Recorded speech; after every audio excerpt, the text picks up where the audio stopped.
story this morning, President Obama becoming the first sitting president to visit Cuba in nearly 90 years in an effort to further thaw relations between the United States and Cuba. And upon touching down in Havana, Cuban President Raul Castro was missing from the airport. Republican presidential frontrunner Donald Trump took no time to slam the communist country's president for his absence, first on Twitter and then at the Lincoln Day dinner in Palm Beach, Florida last night. President Obama flew the 747 over to Cuba today, and I don't know if you heard this, it just came out an hour ago. He's landed in Cuba, and Raul Castro, or Fidel Castro, but Raul Castro, who's the head of Cuba, wasn't there to greet him. No, there was nobody. Can you imagine if I were in that position and I landed and nobody was there? They would say, Donald Trump must be incompetent to allow a thing like this to happen. So President Obama landed in Cuba, and the head of Cuba, who was there for the Pope, and he was there for other dignitaries that come in, but he wasn't there for the President of the United States.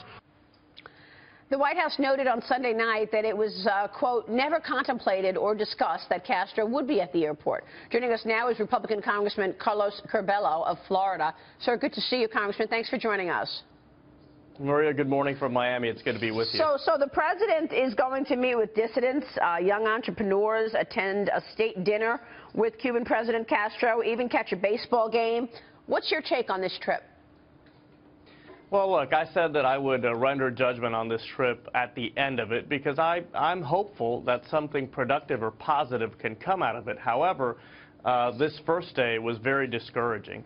Just hours before President Obama landed in Cuba, the Ladies in White, which is the most prominent opposition group in Cuba, all women, were harassed and detained in the streets of Havana while they were peacefully demonstrating. Just a couple days ago, 9 Cubans died trying to leave the island and make it to the United States. Meanwhile, the president lands for what appears to be, from the images, a family vacation in a nation where there are no human rights, where people are rotting away in political prisons. So some of the images out of Havana yesterday were disconcerting. So no human rights, prisoners are still being held.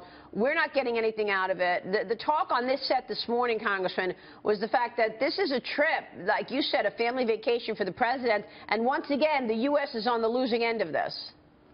And that is the key question. What can the United States finally, if anything, get in terms of concessions from the Cuban government? The list of what we've given is quite long. Everything from full diplomatic relations to easing of sanctions to delisting from the list of state sponsors of terror. Meanwhile, the Cuban government is still harboring fugitives of American justice, a cop killer, men who are responsible for the death of American citizens.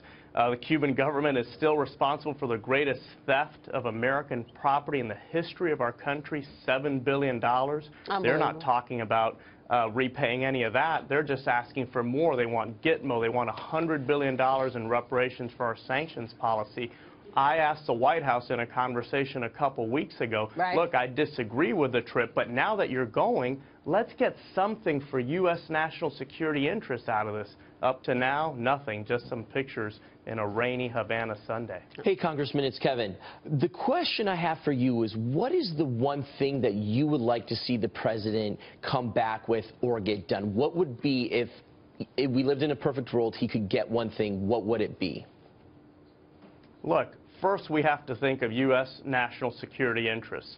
There are dozens of Medicare fraudsters living the good life in Havana right now.